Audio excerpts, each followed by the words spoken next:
Fishing like a local isn't just about catching fish. It's about connecting with the environment and the people who call it home. It's about hearing the stories and traditions that have been passed down for generations and sharing unforgettable moments with the people you meet along the way. Fishing like a local is having an experience that stays with you forever. And with Fishing Booker, you can experience it too, no matter where you are. Discover your next adventure on Fishing Booker.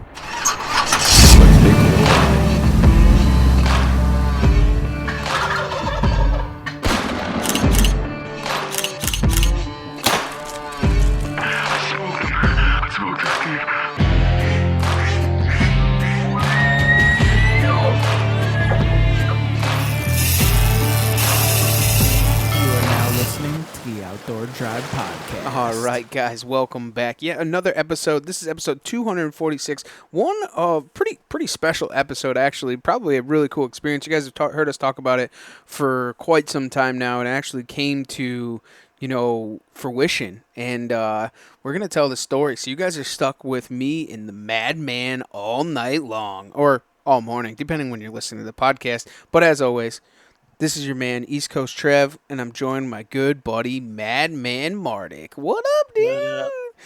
Back across the border, it's a question already. Yeah. Am I a co-host tonight or a guest? Well, you could be whatever you want. I'll just turn the mic off. I'll just drop it, and you can just go to town, I guess. If I'm a guest, that means you're going to actually let me talk tonight. Yeah, you could talk whenever you want.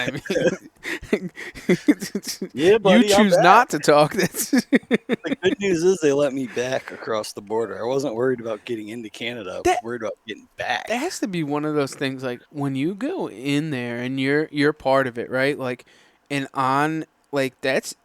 You got to be on pins and needles because you never know, like, what is. Yeah, I'll be honest with you. I've only had good experiences. Like, they're super cool. I think they're very good at their job. They know how to read people. Right. You know what I mean? Like, if they can tell if you're being sketchy or if you're nervous, and like, I guess you could get slightly nervous. Like, I don't know, like you're driving down the road and there's a cop behind you and you're not doing anything wrong, and you're like, oh. There's a cop behind me, right? But no, they're all super cool, super smooth, no issues there at all. Well, it's like coming up on a game warden, right? If you're not doing anything wrong and you're just living your life, like, they're there to do their job. They're not there to bust your ass, Right, but I guess you would get nervous because you never know that one time, I don't know, you forgot your license in the truck or something stupid, right? Like. But it's still gonna be. Yeah, it is what it is. But being stuck on the other side of the border or not being able to go into the border has got to be a pretty a bone-chilling experience. Well, my border crossing wasn't as smooth as it should have been because I missed the turn for the. So you have to export your firearm, right, on the American side. The Americans aren't going to stop you from leaving, But you have to stop and go into the American side to export your firearm. Therefore, when you come back, you can import the firearm that you exported. So, and I knew this, and like, I don't want to make it sound like it's hard or difficult, but I come around the corner, I'm by myself, which was, one of the best parts about the trip. It was a solo trip, just me, the open road, like, let's go.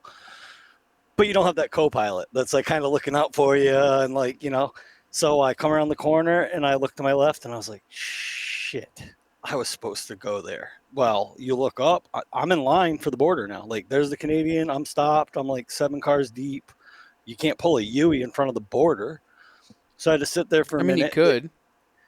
Yeah, I don't think that would look too good. But so I lucked out. It's like pulling up to a DUI stop and you're drunk and you pull a Yui. Ripping a donut. There's no law against it, but if you spark interest, you might have a problem.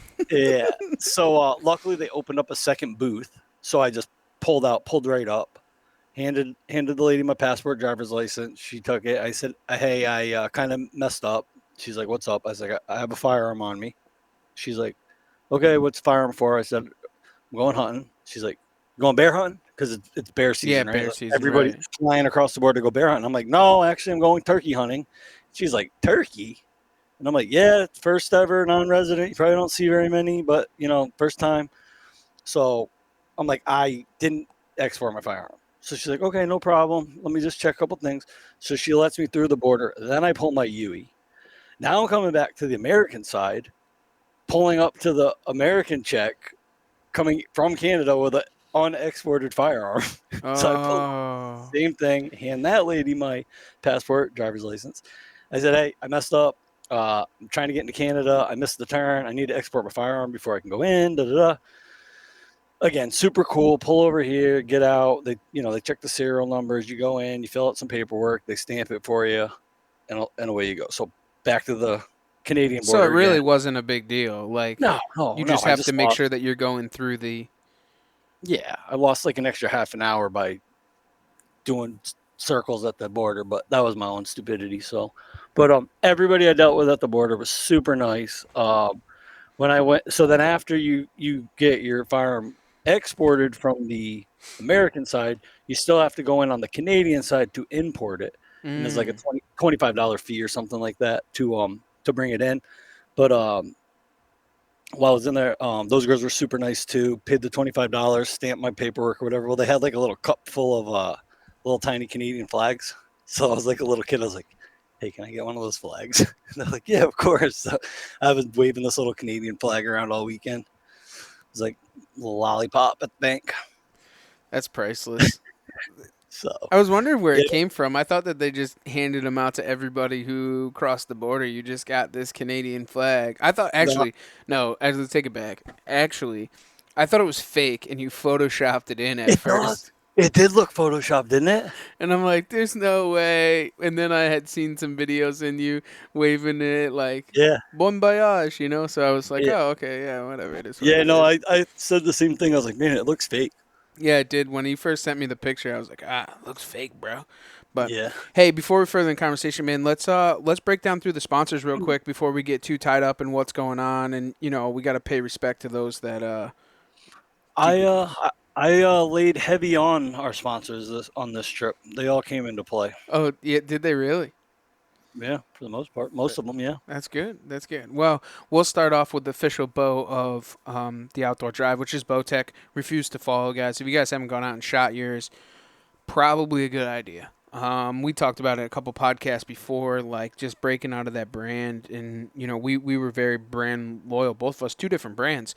And then we went and shot Bowtech, and I'm super excited, super happy. We were able to go down and shoot our bows and play with them. We got them, black gold sights, ripcord rests, tight spot quivers, center mass stabilizers. Like we put it all up, loaded it up, and the boys down at Hall's Arrow, Hall's Archery, I call them, but Hall's Arrow, they Rich tuned them right in and got everything all shooting good. How many arrows have you put through your bow so far, dude?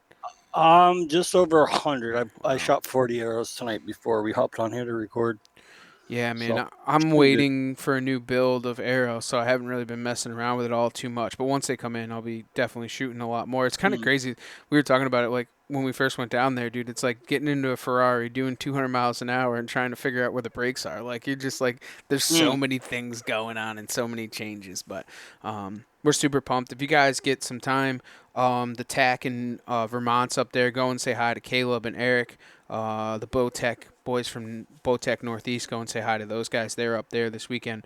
Also, the official camo of the Outdoor Drive is Huntworth camo. We put the rocks through to it this turkey season, as always, still holding strong. I'm 3 seasons in on that same gear, and I love it. I wear it every day. I truly, you lived in yours in Canada, didn't you? Yeah, Like, for 2.5 days I didn't take my turkey clothes off. I love them, man. It's some of the best gear. Looking forward to. Well, now it's 90 degrees out, and we have air conditioners running. You probably can hear mine in the background right now. But once it gets to that cold weather and that heat boost, dude, I'm looking forward to using that. Um, Fourth Arrow Camera Arms, fourtharrow.com. Go and check those guys out. Don't forget to get your tree thrasher while you're over there, though, because I'm a huge fan of the tree thrashers. I'm a huge fan, dude. I really am. But Fourth Arrow Camera Arms, we've been using the tripod throughout the whole entire turkey season, and looking forward to using the satellite. And I actually have one a little bit bigger this year, but looking forward to use those. latitudeoutdoors.com. Guys, while we're talking about it, now's the time to be starting to get into that mobile singing. If you're going to do it, mess around with it, build your climb. There's actually 20% off the entire site right now while supplies last. latitudeoutdoors.com. This sale will run until 5/31. So now's the time to get on over there and take advantage of that. It's 20% off saddles, carbon sticks, platforms. Dude, I might take my saddle to bear camp.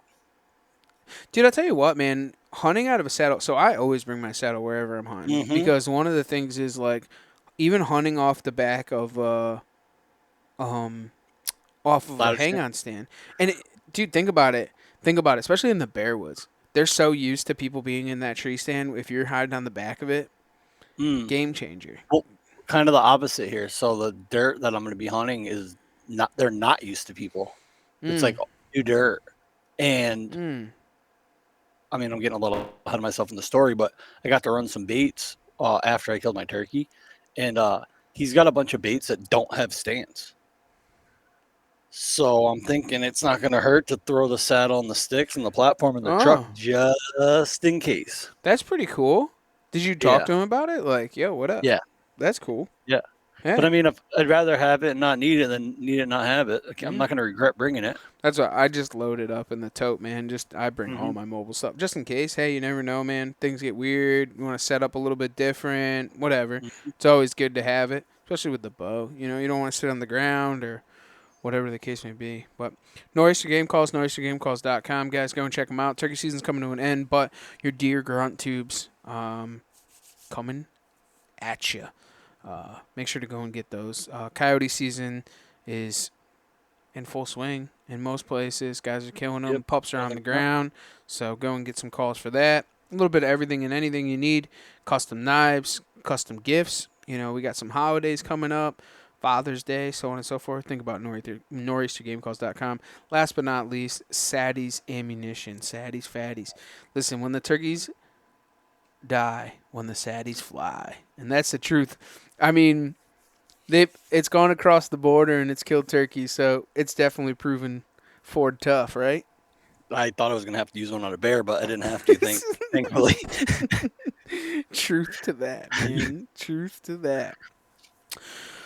Well, dude, break it into us, man. Let's spit it back just a little bit, I think. Let's talk about the preparation for a trip like this and what it takes. I think that's kind of important, right? Because, like, it's not just an overnight thing where you can just pack your bags and go turkey hunting over the border. Yeah. So I kind of overpacked, right? Yeah. And I did it intentionally because I had the whole week off, and I was pretty confident it wasn't going to take me a whole week to kill a bird in New Brunswick. So I wanted to keep my options open on the return trip. Like, I didn't have to come home. I had every intention to, like, maybe hitting Maine or maybe Vermont on the way home. But the other thing is, so this hunt was like semi-guided, right? So I hunted with, big props to Brian over at Williams Woods and Water for hooking me up and providing me with the tag, and setting me up with Kenny as a guide. But I wasn't anywhere near the actual lodge as far as lodging. So, you get into travel hunting, you start weighing your odds with hotels and where you're going to stay or whatnot. So I just put the cap on the truck. So I decided, I've been trying to set the truck up as a sleeper, right? I want to be able to sleep in the back of my truck when I travel.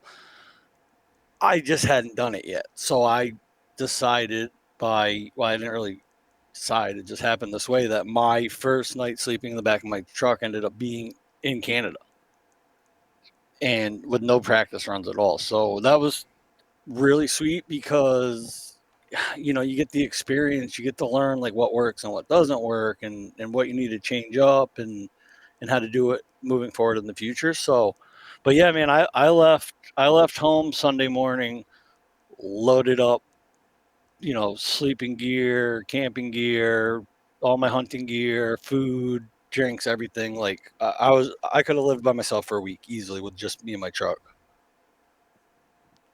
That's crazy. Yeah. I'd like. How did it go sleeping in the truck though? Like what? Like, because I know Yep. like you've been talking about it, you've been planning for it, you've been kind of, getting into it, but like, was it more than what you expected, less than what you expected, harder than what you expected?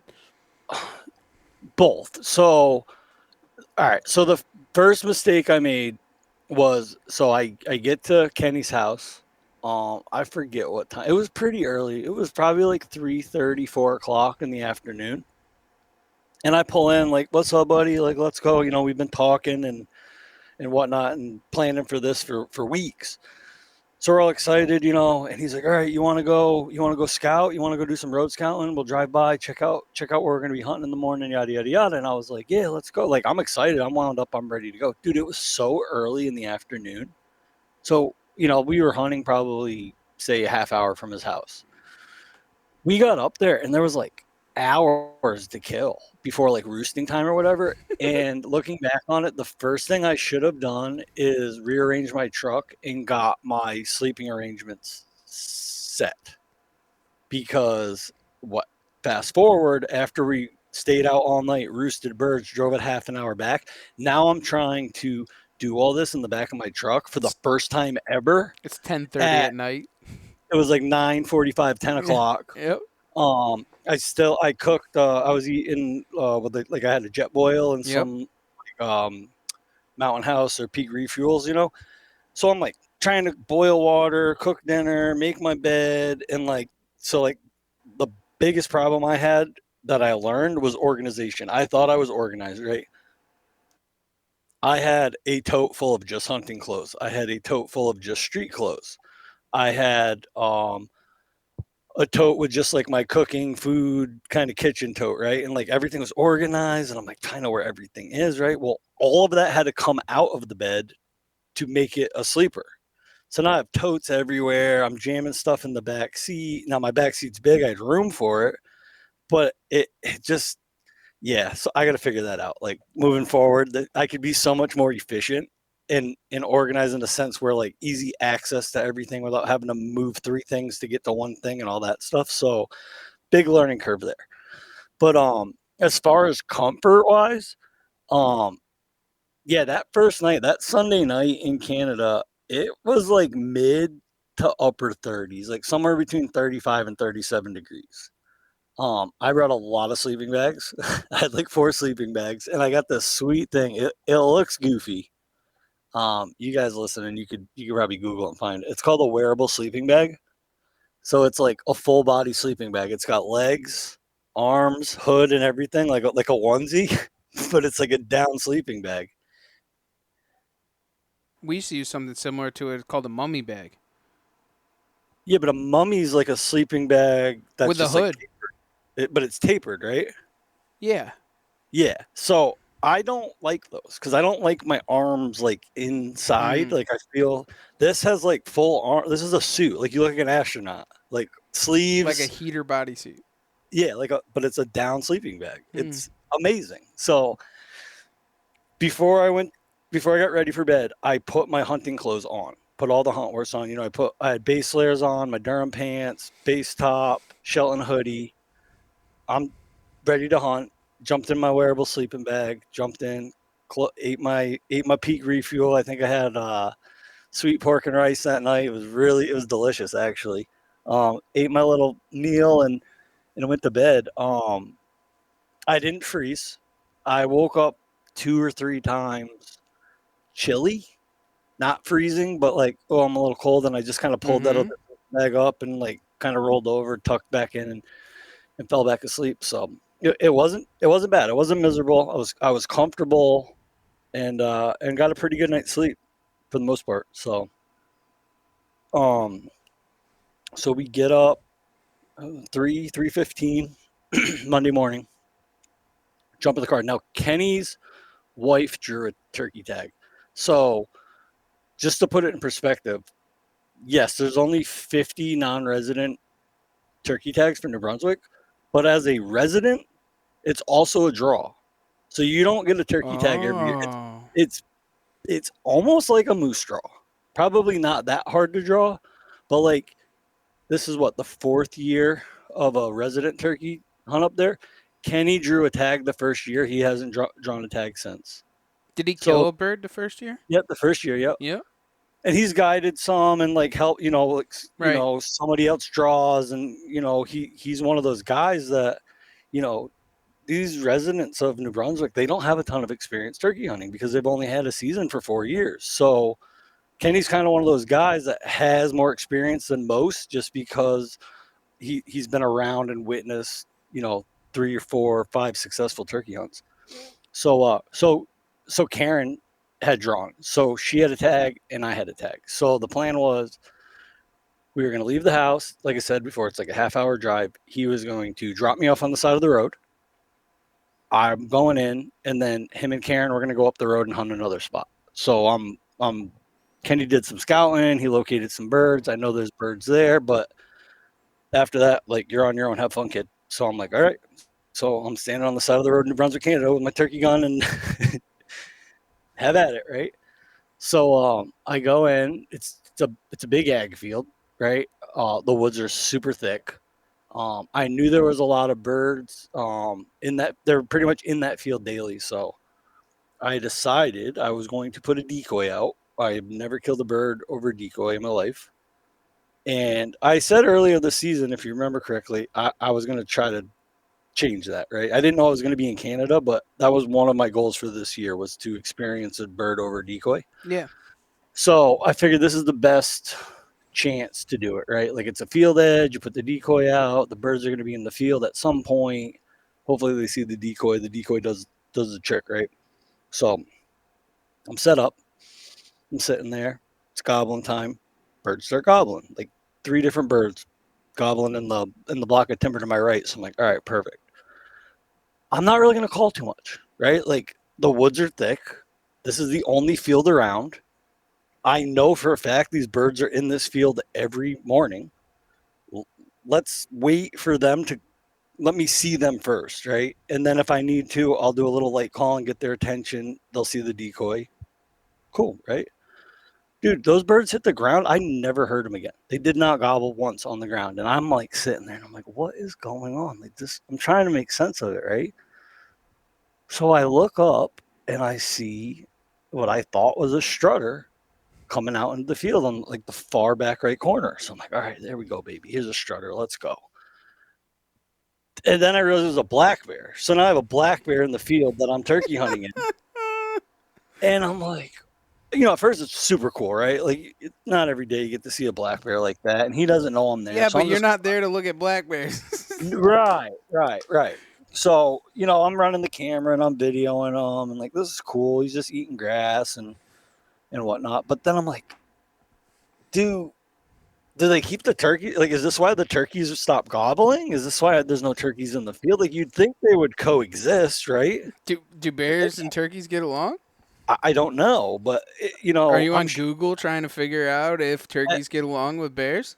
at some point you got to think they coexist, right? Like, they both live in New Brunswick. I'm sure they cross paths all the time, but it's no different than like you're on a deer hunt and you see a coyote, or you're turkey hunting and you see a coyote. Like, right away you're like, you ruined my hunt. Like, my question is, like, do they ever, when they're baiting for bears, do they ever see turkeys in the bear baits? I don't know. It's a good question. I mean, I don't know. But yeah, so that's where I'm at. I'm watching this bear. He's just hanging out. He finally leaves like mid-morning. I'm just hanging out. I forget what time it was. But so we basically had 3 pieces of property to hunt. They all have names. I'm not going to use the names because I don't want to spot burn. But Kenny and Karen are at, let's say, like the northernmost property, and I'm at the southernmost property. And there's another piece in the middle. And I guess one of the trail cameras went off. And Kenny texts me. He's like, hey, there's a longbeard, in that middle property. He's like, you want me to come get you? And I'll drop you off there. So I'm like, yes, please. So he comes back, picks me up, drops me off there. So now I'm pumped, dude, because I'm like, all right, this is my style. Like, nothing against it. It's just not me. Like, sitting on a field edge, waiting for a bird to come out in the field. It's like deer hunting. Like, I like that run and gun, walk in, mobile, strike a bird up, set up on the fly. I'm like, sweet, cool. So he drops me off. Now, luckily, like, I knew the lay of this land pretty good because it was one of the places we had kind of like scouted a little bit Sunday night. And I actually struck a bird with an owl call Sunday night pretty early, like well before roost time. So I'm like, all right, cool. So he drops me off. I walk through like the lower pasture. It's kind of, I don't want to call it a CRP field. It's just like pasture that's not well maintained. So like maybe they just cut it once a year just to keep it knocked down. So it's like kind of longer brownish grass with like a green understory, and then there's like sporadic like little cedar saplings here, there, whatever. So, and then there's like an upper tier, and there's like a back pasture. So I go creeping up there, peek my head over the top, I look, and I spot a turkey. I'm like, oh, dude, this is spot and stalk. Like I'm seeing them. I didn't even hear them. I saw them first. So I get the binoculars up. I look. I'm like, all right, cool. So I'm watching them. And then I see the longbeard. There he is. He's like going from right to left, and maybe like 100 yards away. So I'm like, all right, sweet. Like I can see him. So I get down on my knees. I'm behind a cedar tree. Yelp, yelp, yelp, yelp, yelp. Nothing. Yelp, yelp, yelp, yelp. I'm like, this bird ain't gobbling. Like he doesn't even, I know he can hear me. I can see him. I can see if he's reacting to the call, and he's not. It's like he didn't even hear me. So I'm like, all right. So I'm just watching him as he goes right to left. I look to my left where I saw that first bird. It was actually 3 jakes. So now I got 3 jakes and a longbeard in sight at like 100 yards. So I'm watching them, and then I realize I'm like, oh, the jakes are coming this way. Like I need to move. So I like crawl backwards, get over to my left. There's like a kind of a logging road, it's just like a farm road that you could tell the farmer like kind of reworked recently just for access. So I get on the left side of the access road, and I know these jakes are coming. Dude, they clear this bush at 6 yards, 3 jakes with like basically not even a visible beard, like maybe some peach fuzz, right? But they're right here at 6 yards. They clear the brush. If it's long beard, they are dead Did to you rights, think for right? 1 second that you were gonna shoot one of them jigs? Absolutely not. Okay. No way. I just was thinking about There it. is, Like there is no way I'm wasting this this bird precious steps out and you're about to roll him. Oh my god, yeah. So they're at 6 yards. They get to the point where there's like they're past cover, right? So it's just me and the birds and my camera, right? And they see me. I don't move, but they recognize me, right? They're like, you're not supposed to be here. So they're kind of giving me a little putt, not like the really really bad putt, but like just to Just like excited putt. what what are you what? And they're like, they never turned and burned. They didn't go back the way they came. They continued going the way they were going. They just kind of walked off putting. So I'm like, all right, cool. We They're call gone. it Jake popping. It's exactly it. Yep. Yep. So it's like not good, but not the end of the world, right? They're Like they just didn't doing their thing. Yeah. So I crawl up. I peek back around the bush, and I see the longbeard. He's strutting. He's closer now. He's at like 75 yards. So I back up again, sit down in like a slightly better spot, which would have been like even better for what those jakes just did. And now I'm ready, like guns up, I'm on my knees, cameras rolling. There's like a juniper bush right to my left. And I'm like, this is awesome. Like this longbeard's going to clear this juniper bush at 5 yards and my gun's on him. Like this is going to be epic, right? So I let out a couple calls and he responds, he gobbles. So I'm like, all right, cool. So I give it a little while. I don't see him. Let out another call. He gobbles. He's closer. So I'm like, he's done, right? I'm not calling anymore. He's coming. Sweet. What is the time in between the first call and the second call? A couple minutes, I mean, It probably felt Just like a couple sequencing. minutes. It Okay. was All right. I probably didn't know if you were like holding extra because you're no. I nervous mean, or I'd like to say it was you're 2 turkey minutes, hunting. but it was probably 45 seconds in all reality Okay. because So you're time goes actually so. hunting. Yeah, I'm thinking like you called. All right, he gobbled. All right, I'm not gonna do anything because this is New Brunswick bird, and I don't want to fuck it up. So I'm not gonna call. So I'm gonna wait 5 minutes and then try and call again. yeah. It definitely wasn't 5 minutes, Okay. but like it would be like your tip, like what we would do here in a Yeah. hardwoods bird. Right? Okay. You You're call, he hunting. gobbles. You wait a little while. You You check don't see him. him, hear him. You check him, right? So I Yeah. check him. He gobbles again. I'm like, all right, he's closer. We're good, right? So guns up. I'm pointed right at the edge of this juniper bush. Like, dude, he's gonna be right here, right?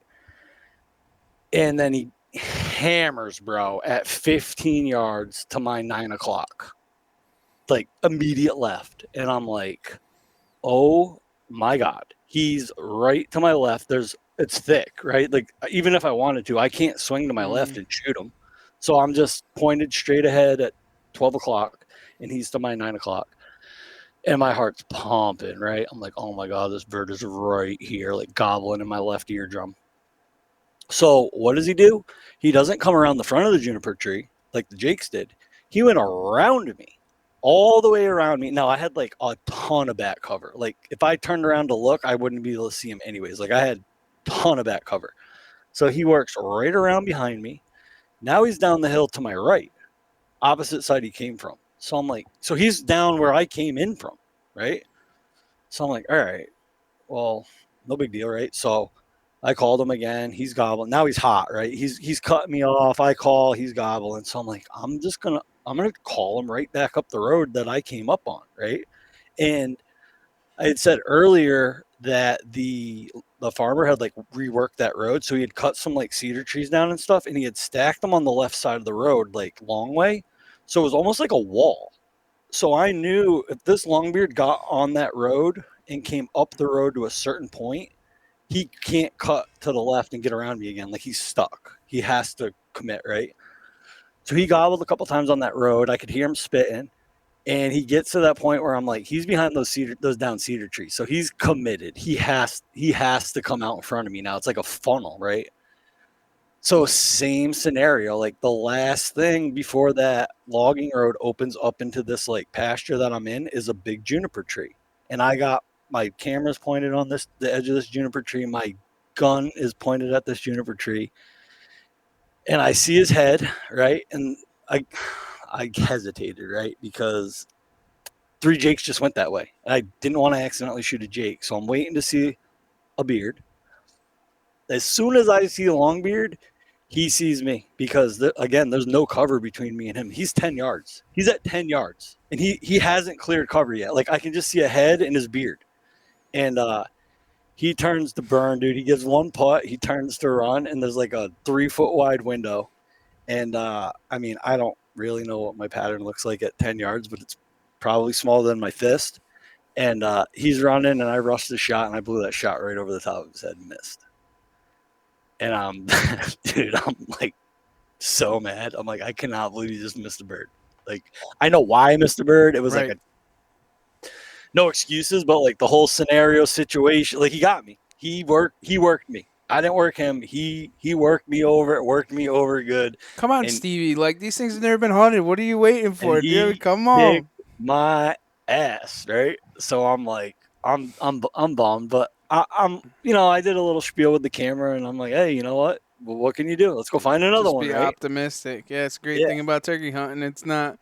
yeah, It's if you blow it with a 180, you're not going to see him for the rest of the season. You blow it with a turkey, you're going to see him tomorrow morning. Like, yeah. Oh yeah, for sure. And that's usually my mentality. The only difference here slightly was like, dude, you drove 500 miles to another country to miss a bird at 10 yards. yeah, but you're in You should, crunch time, you crunch should just go hour. home. You Like, don't deserve this yeah, bird anymore. yeah. Like, just go shoot a Jake, you loser. Right? Hey, listen, the deal is like if it's not meant to be, it's not meant to be. That's not the Yeah, one. You know, yeah, it yeah. didn't do Right. it right, not on camera. It's not meant to be, bro. Keep Yeah. moving. So I got up.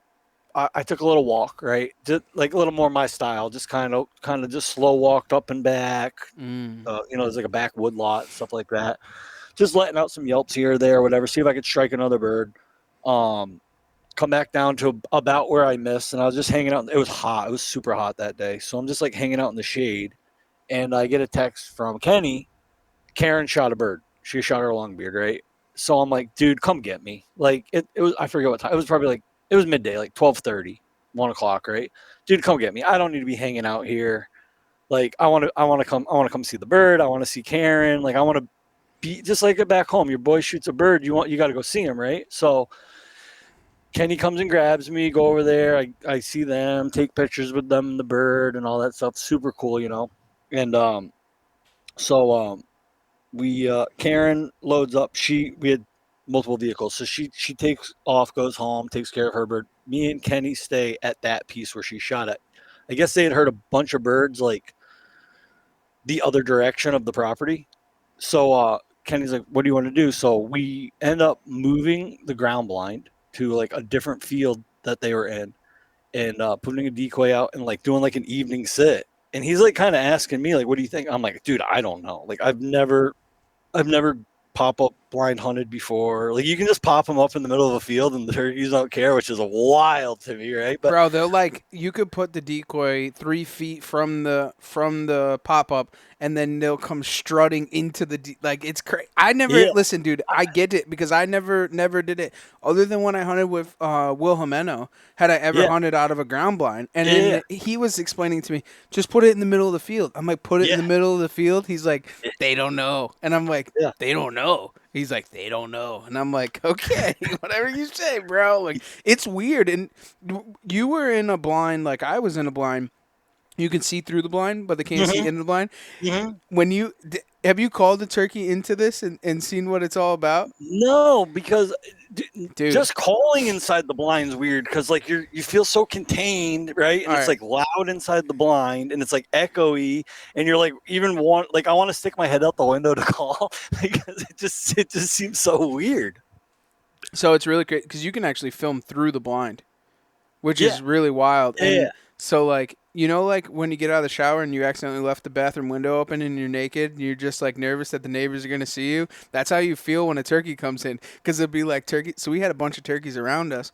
And I'm like, yo, they can see, like, don't move, don't move. And like, you could do jumping jacks in there, dude. yeah, They can't see. It's weird. It's different yeah. style, I It's guess. different. It's Listen, I don't want to piss anybody off. If that's your jam, that's your jam. It's not my jam. Like if you want to do that, go ahead. It's it is just cool. it's not what I'm used to, right? It was just weird. It was like I can't believe I'm sitting in this tent in the middle of this field, but there was more going on here. So I did see one or two hen. I think it was the same hen, but I saw a Mm. hen from a long ways off. But what happened was we're like on like an inside corner of a field, and on the other side of that inside corner, the farmer was up there tilling a little pasture right there all afternoon. So listening to the tractor, can't really hear birds if they are gobbling, can't really call. But it was our plan for the evening, right? So we're like, we're just gonna ride it out. Maybe he's gonna shut her down here before dark. You never know what might happen, right? So we sit there for better part of the evening. But we did leave early enough to go roost the other two spots on the way home. So we leave. First stop is back where I missed. We walk up the hill. We're like, I don't know. We're almost right where the bird was standing when I missed him. And I ripped the owl call and three birds hammer. Now I don't know if it was the three jakes. They didn't sound like jakes, and I never heard those jakes gobbled that afternoon when I called to them, but there's birds gobbling. So I'm like, well, that's cool. Like that's an option for tomorrow morning, right? So back in the truck, drive down the road. Now we're back at the spot where I started my hunt that morning, the big field. So we walk up the hill. It opens, we're like the corner of the field. I rip the owl call, make sure there's no birds, in that corner. Nothing gobbles. So I'm like, all right, that's fine. That's not where they were this morning, anyways. So we kind of like use the terrain of the field and like stay low. So, anything on the edge of the far edge of the field, they can't really see us. So we stay down low. We pop up on this like little outside corner peninsula in the middle of the field where I had sat earlier that morning. So we get to the edge of that. I rip the owl call. Nothing gobbles. Like, okay, still no big deal. We're still a little ways from that far side where the birds were that morning. So we come around the corner right where I was sitting that morning. And there's one more little outside corner, like I don't know, 75 yards away, if that. And we're heading for that outside corner, and a damn longbeard flies out of the tree right over our heads, 400 yards across the field, and lands on the far edge of the field. And I'm like, are you kidding? Like, this is a shit show. Like, what are, like, first of all, he didn't gobble at the owl call at 75 yards, right? Which it's evening, it happens for sure, right? But like, I thought it was pretty safe to move up. But it wasn't the end of the world, right? Because so I just moved his roost. He's still on the same field edge, right? He's still going to be on that edge in the morning. He didn't go like into the timber. He didn't fly across the river to another property line. He's still on the same field. He's just 400 yards different, right? So we even looked up where he was roosted. Like, oh, he was right there. Yeah, cool. So go to that outside corner, hit the owl call again. Still nothing gobbles. Oh, there was 2 bears in the field too. I forgot to mention that right before dark. So there's 2 bears where the bear was earlier that morning. So I'm like, great. We got bears, we got turkeys. So we go back home. Get same night as the night before. Like fire up my jet boil, have a little mountain house. I think I had like a chicken fajita bowl or something like that night. It was delicious. Get to bed, sleep in the truck, wake up the next morning. We leave at like, I forget what time we left. 4, a little after 4. Kenny drops me off at the spot. It's like 4:45. The plan was I was gonna hunt that spot. He was gonna go back to the far north spot and just sit in the car. There's a lot of fields. He could just sit in the car and kind of glass, right, and see if he sees any birds while I'm hunting. So he drops me off. I walk up there into the field, use the terrain, come around, pop up on that corner. I go to set down or set up, and it's like you can kind of see in the moonlight, right? Damn bear's still in the field, right? This is 4:45 in the morning, and I can see the bear in the moonlight. He's 100 yards away, and I'm setting up decoys, and there's a bear 100 yards away. Now I'm not scared, but at this point I'm like, this bear's annoying. Like, just go away. Like, I am turkey hunting bear. Like, I am bear hunting in 2 weeks. I would love to see you in 2 weeks, but I do not want to see you today. Like, go away. So he finally, I think I did actually accidentally like spook him off or whatever. He didn't like me because I did see this little black dot like kind of scurrying off into the woods. So I'm like, all right, cool. Bear's gone. Decoys are out. Let's sit down. Let's kill a turkey. So set up. Sun starts coming up. Dude, it is way after gobbling time. Like, I should have definitely heard a bird gobble by now, and I have not heard a bird gobble. And I'm like, well, I did blow him off the roost last night. Maybe he's shook up. Like, I don't know. Like, I don't know. I thought maybe he'd gobble more because he's not with his homies anymore. He's in the wrong tree, right? Finally, he gobbles. He's, like I said, he's on the other side of the field. He's 400 yards away. He gobbles. And then over my right shoulder behind me, he would gobble, and I'd hear, yelp, yelp. I'm like, all right, that's cool. Like, he's gobbling. Like, they're split up now. So at some point, I'm thinking he wants to get back over here where I blew him off the roost, right? So he'd gobble again. Yelp, yelp. I'm like, all right, cool. So I'm just sitting there. I'm not calling or nothing. And then all of a sudden, like, literally 40 yards over my left shoulder, I'm like, oh, there's a longbeard in a tree, like, over my head, like right behind me. He was roosted with that bird that I blew off the roost the night before. He just never blew. Didn't know he was there. So I'm like, this is different. Wasn't expecting this, right? So he only gobbles like once or twice, and then you have decoys in the field right in front of me, and so I'm on like an outside corner, and he's like roosted on the inside corner behind me. Mm-hmm. And that from that outside corner to that inside corner is only like 40 yards. Right. So he pitches down into that inside corner. Right into the field. Yep, right into the field. So he's like, if I'm facing my decoys, he's now in the field, maybe 50 yards to my like 7 o'clock, 8 o'clock. That's a super ag late season tactic. But go ahead. Yeah. So I put my decoys it's like kind of the high, because this field does have terrain, right? So it's kind of like on the highest spot where you could kind of see it from the most directions, right? No sooner did I do this, I look up, there's a bear in the field again, right? So I'm like, whatever, bear, like, you're just pissing me off at this point, but whatever. I got turkeys now. I can see turkeys. Like, we're good, right? So this longbeard comes up like towards the. Oh, I called. Like, I gave him a couple little soft yelps just to kind of get his attention. Like, yo, check see the decoys? Like, they're right here. Like, yep. See right there. So he starts to come up, and right around where I thought he would have saw the decoys, he kind of like gave like one little soft putt and like turned his back. And I'm like, all right, he either doesn't like the decoys. I'm not a decoy expert, right? Did I set him up wrong? Like, did I not put them how you supposed? I did it how everybody else does it on YouTube. Like, I don't know what I'm doing. Like, they look good to me, right? So I'm like, what's? And then I'm like, Are they facing away from you? no, they're like facing like quartering. I had a hen laying down, and then I had the Jake standing up, like, I don't know, 5 feet behind her, and they're like quartering towards. One of the things with decoy hunting, and not that this has anything to do with anything, but you don't want them facing towards you. Yeah, they're like quartering. Just so if they see motion, then I don't know, then they're gonna say, "Oh, hey, there's something there." Bam, Yeah. Go ahead.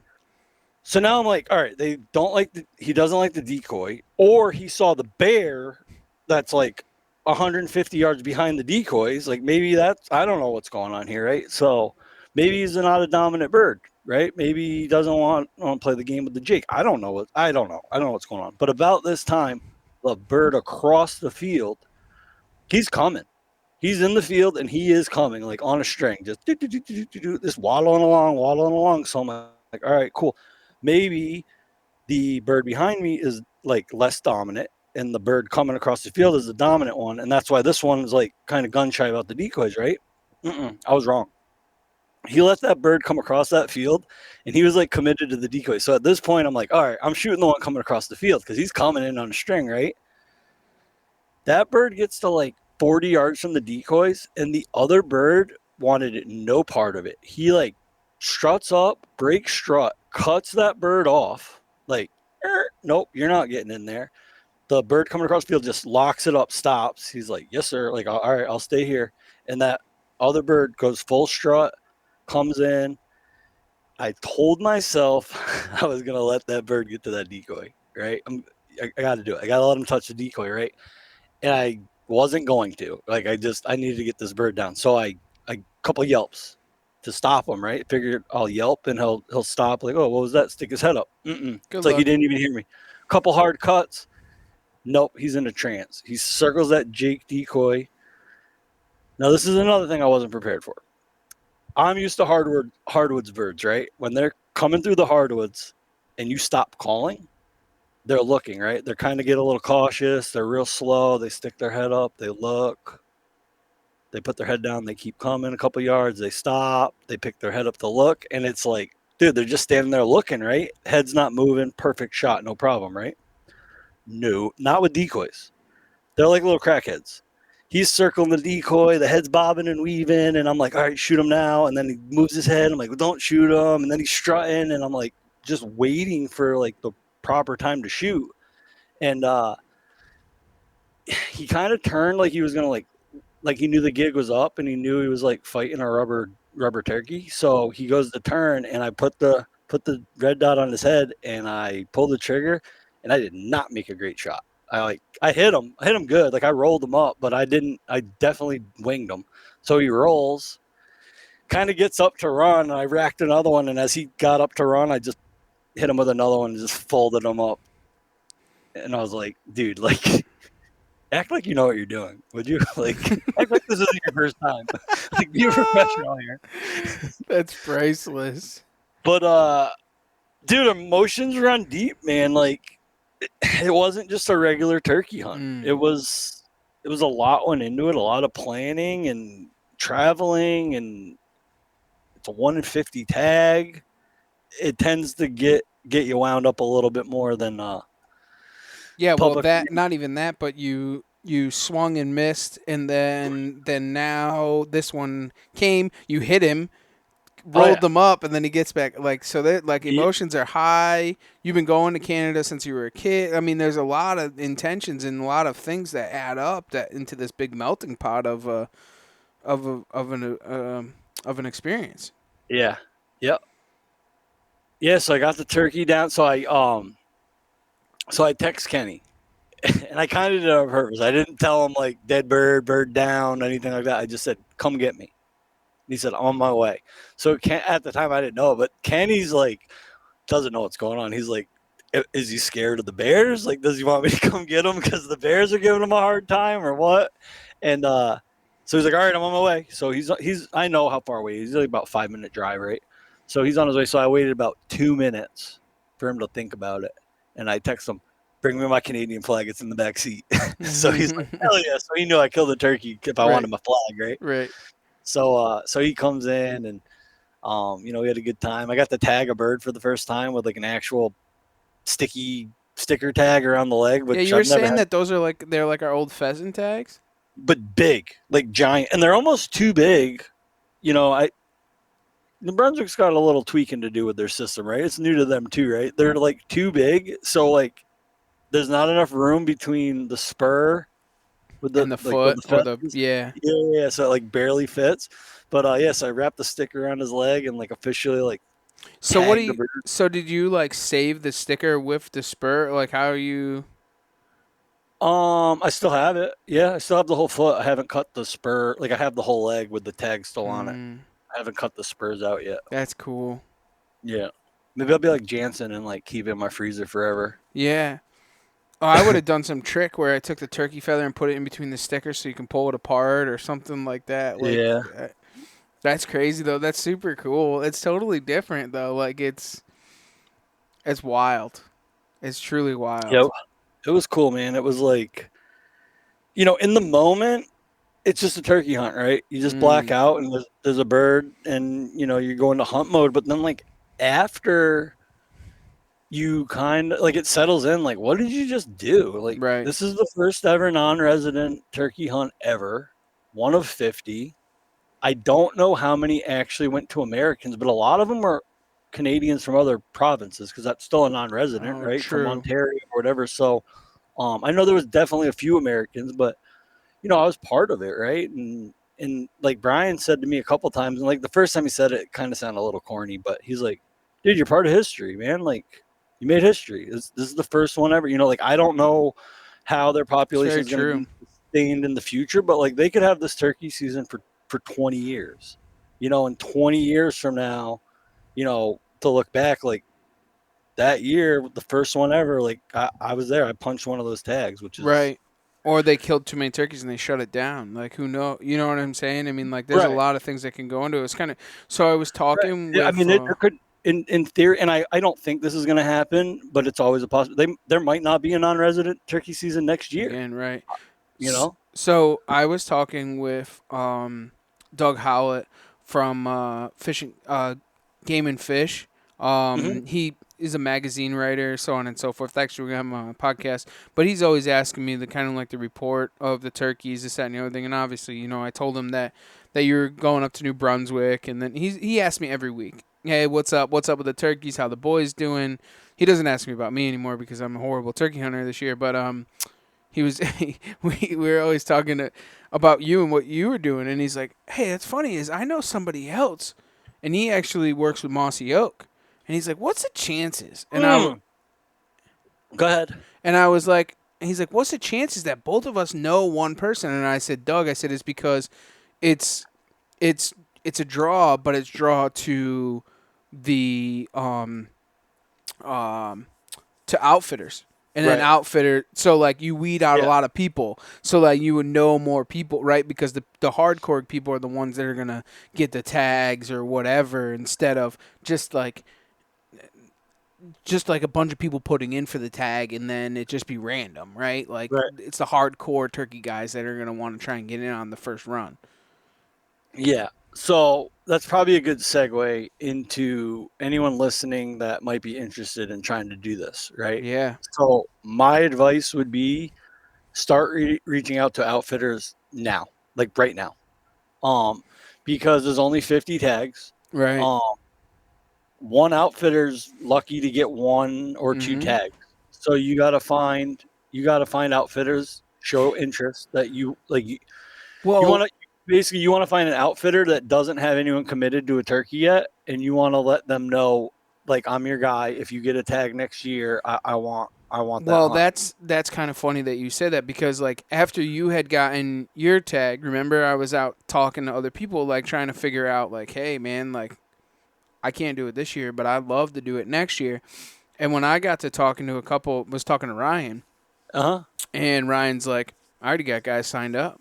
Mm-hmm. The season didn't even start. They've only had the turkey tags for like 3 days, and somebody already set up and says, "Hey, if you get tags next year, I want them." So Right. like, they couldn't get it on the first run. Now the word's out. Like, you better find somebody. It ain't gonna be easy. You know what I'm saying? Right. And them tags are gonna go for big money, because how many they allowed 50 this time, but they could only let 25 next year. Who knows? Right. Like you never know what. I mean, hopefully they allow more, but it seems as it's kind of controlled, and for all the Which, right reasons. which is good, right? Yeah. Because the more they control it, Mm. I mean, it sucks. It sucks for a resident to have to wait 3, 4, 5, 6 years to draw another turkey. Like, could you imagine having to wait Well, 4 years? Imagine getting one turkey tag in Connecticut this year, and so you get to go out and kill your one turkey, and then you might have to wait 5 years before you can turkey hunt again in so Connecticut. so it's done. You know what I'm Mhm. saying? Some states, I mean, even in United States are like that. Like, I mean, look at a lot of Western hunting. The reason why a lot of Western hunting is the way that it is, because those guys will go 3, 4, 5 years without even being able to pull an elk tag, mule deer tag. So they'll go 4 or 5 years without hunting. Yeah. And then they'll draw a tag, and then but it is a big thing where everybody gets involved and stuff. But like, we have it good here. We have it real good here. Too good, Yeah, I think so for you sure. know? All right. Um, But yeah, so back just to finish up what I was Yeah. saying is if you're listening and you're interested in wanting to go kill a turkey in New Brunswick, just start reaching out to Mhm. outfitters now. And like Travis said, they might all be full next year. If you're really that interested in it, get on Don't the list for the following year, or the get on a list and to go kill wait, this bird. wait your time. And then the other part too is in like this is the only thing I wish that played out different for me is my bear hunt was already booked for the first week of June. Right. Then I found out about the turkey hunt, so I got in on it. Ideally, I wish I could have bear hunted and turkey hunted the same week. I tried to convince Brian into selling me an extra bear tag because you are eligible for 2 bear tags, you have to pay for it.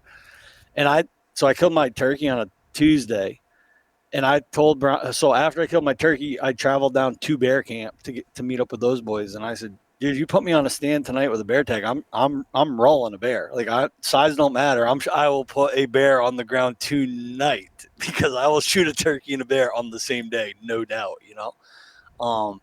He wasn't too privy to it, so I didn't kill a bear. But that was cool Because he's too. like, you're coming back in 2 weeks. Shut up. Don't be greedy. Exactly. But But you can do a double banger like that.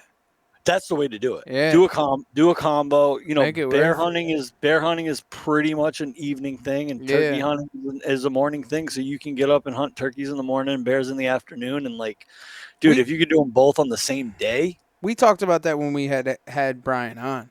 right? And we had talked about that, and how, like, dude, that's a pretty big. I mean, now you're making it so that you're killing. You're making your trip worth your while at that point. For sure, right? Yeah. And the other thing too is, dude, bear hunting's special, man. Like, aside from turkey, there's really nothing else to hunt in the spring. Like, I'm talking spring bear. Like, a lot of guys go to Yeah. Maine for fall, right? But like, I'm a spring bear hunter, in New Brunswick, and there's Well, nothing else. you call it spring bear and you call it fall bear, but it's really not. I mean, like, so you got spring bears June, fall bears August. Well, spring bear is really May. Like, June's kind of towards the end. Like, it opens up usually Oh, in May. I guess you're and then you right. got to remember when the snow melts. Like, their spring's late. Yeah, you're right. Some of these places, like, they're not really even. They still got snow in April. Well, same with northern Maine is the same way. Right. So, but still, you're right. Fall bears is more like August, September. They get after it September. late summer, yeah. Mm-hmm. But yeah, when it comes to big game, right? Like, all your antlered deer don't have antlers.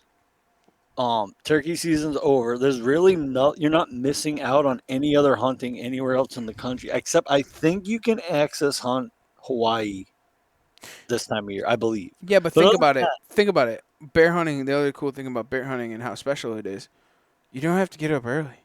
It's the Yeah. only hunt that you don't have to get up early. They don't go hunt Unless you until turkey hunt. Unless you're turkey hunting in the morning. Yeah, I couldn't imagine that because when you go to bear camp, that's one of the negatives I think would be, right, for me. Because, like, you bear hunt until 10, 11, 12 o'clock at night. Yeah. And then, because it don't get dark until 10 o'clock. Then you're in camp. If you kill a bear or the boys are killing bear and you're at the game post having a couple of beers, talking to the boys, whatever, sitting by the fire, whatever, relaxing. Dude, then you get up at 4 in the morning and go turkey hunt. Like, It'd almost be like turkey hunting Maine with Seth Edwards. That's right. Yeah. And Kyle hunting all night. It's about what it would be. Hunting all day. It's about what it would be. But that's cool. but, I mean, the combo hunt would be just insane. Hey, it's not over until it's over. No, but there's so much about this trip that I'm just so thankful for. Like after the turkey was down, and then like actually getting to bear camp. Brian had 2 hunters in camp that week, and just being able to be there. Like I'm not a hunter. I just killed a turkey. Yeah. But that night I got to jump in the truck and he put those 2 hunters on stand, and then I got to run a bunch of baits with him that night and check out the area that I'm going to be hunting in a couple weeks. And like it is cool. That's what I grew up doing though. Like I spent more time with the guides as a kid than I actually did in the tree stand. So I got to, run some baits and check out some dirt and all that stuff. So I'm not going to be able to do a lot of that when I go back in a couple weeks because I'll be hunting. So I kind of got that. Unless you just pile one up the first day and then be down in it. Never know. What happened this week? He has 4 for 5, yeah. Yeah, and I think they saw 40 bears in 2 nights. Yeah, that's what it was saying. 5 guys. So can't get dirty. It's just starting to heat up too. Yeah.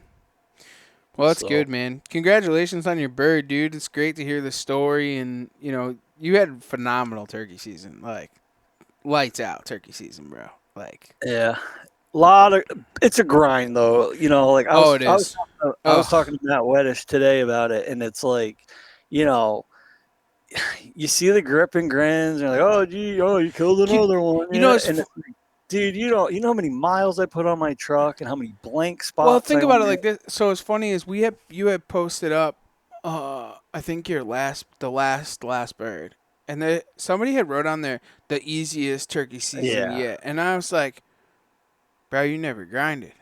Like you must have really done some good scouting, because let me let you know is that there's no such thing as an early turkey season no more. When when we have phone conversations. What I thought of when I saw that? I'm like, yeah, this guy's sitting in the middle of the field in the pop-up blind. Yeah, right. I mean, truth is, but it's funny is like, when we have a good network of like good turkey hunters, right? Like I pride myself as a good turkey hunter, right? Like enjoy the sport. There's turkey hunters, guys that turkey hunt all season. There's guys that turkey hunt, couple days. You know what I'm saying? Like, it's different. Like, I like to turkey hunt. Like, guys like to, hunt big bucks, just like yourself. When that network of dudes has a conversation and all of us are having a hard time. Well, so I would have to go back a handful of episodes. I don't know. I don't have it. But anyways, before the season started, I remember this yesterday. We were doing an intro, and I had already been preseason scouting for a couple weeks. And I remember saying, "Dude, it's bad out there. There's not a lot of." Now this is before the season started, and I'm driving all over the state every morning before work and every night before dark, hitting the owl call, finding birds, and like.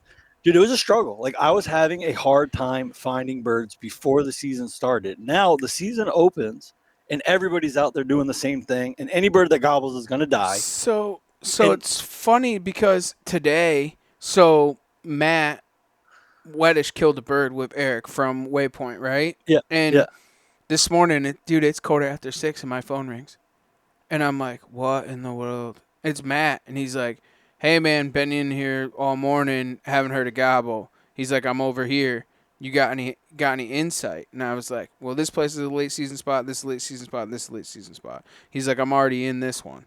He's like, what do you think about going to this one? And I'm like, bro, it's a good late season spot. I said, go check it out. And he ended up killing a bird this morning. But like, yo, when you're trying to network late season to like try and like put a bird Yeah. together, bro, like, Mm. yikes. And nobody like. Normally you have it pinned, right? Like for 10 years I've had it pinned where I could kill Right. a bird this time of year. Done. Yep. You know what I'm saying? But like when it comes down to that, like he's like Trev, he's like I got in there, saw a sign and literally just sat down and like called nothing for like 20 minutes and then one strikes off half mile away. And he's like, we ended up killing it, but it was so weary. It Yeah. came in and had to kill him at 30 yards. When Matt kills one at 30 yards, you know Yeah. it's bad. Like, Yeah. bad. Right. It's just But crazy.